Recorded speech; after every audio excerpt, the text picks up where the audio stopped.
தாய் தமிழ் உறவுகளுக்கு வணக்கம். விசிகாவுக்கு நோ சொல்லியது திமுக. விசிகாவுக்கு நோ சொல்லியது திமுக என்ற தலைப்பில் இந்த காணொளியை நாம் காண்கிறோம். கடந்த 10 ஆண்டுகளுக்கு மேலாக திமுக கூட்டணியில் விடுதலை சிறுத்தை கட்சி இருந்து வருகிறது. தற்பொழுது விடுதலை சிறுத்தை கட்சிக்கு திமுக கூட்டணியில் இடம்பெற்றதன் மூலமாக 2 பாராளுமன்ற உறுப்பினர்களும் 4 சட்டமன்ற உறுப்பினர்களும் உள்ளனர்.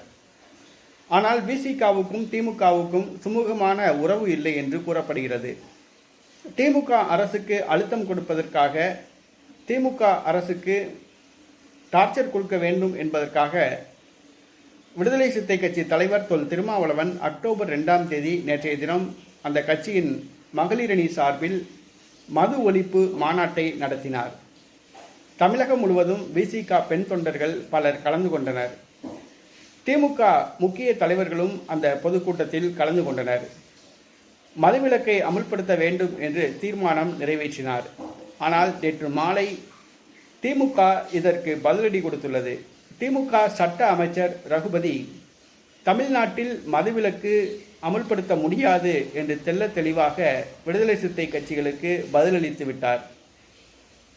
மதுவிலக்கு பற்றி மத்திய அரசுதான் முடிவு செய்ய வேண்டும், தமிழக அரசின் கையில் கிடையாது. இந்தியாவில் உள்ள அனைத்து மாநிலங்களும் மதுவிலக்கை அமுல்படுத்தினால் தமிழகத்தில் மதுவிலக்கை நடைமுறைப்படுத்துவோம். தமிழகத்தில் மட்டும் மதுவிலக்கை நடைமுறைப்படுத்த வேண்டும் என்பது சாத்தியம் அல்ல.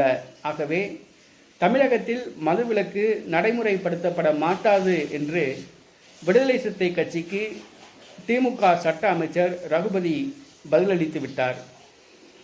மதுவிலக்கை வலியுறுத்தி திருமாவளவன் மாநாடு நடத்திய அதே தினத்தில் திமுக மதுவிலக்கு அமுல்படுத்த முடியாது என்று பதிலளித்தது விடுதலை சிறுத்தை கட்சி தலைவர் தொல் திருமாவளவனுக்கு மூக்குடைப்பு கொடுத்தது போன்றதாகவே ஆகிவிட்டது.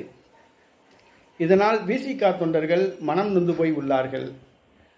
மதுவிலக்கு அமுல்படுத்த வேண்டும் என்ற தங்களுடைய தீர்மானத்தை ஏற்று படிப்படியாக மதுவிலக்கை அமுல்படுத்துவோம் என்று திமுக கூறும் என்று எதிர்பார்த்தார்கள்.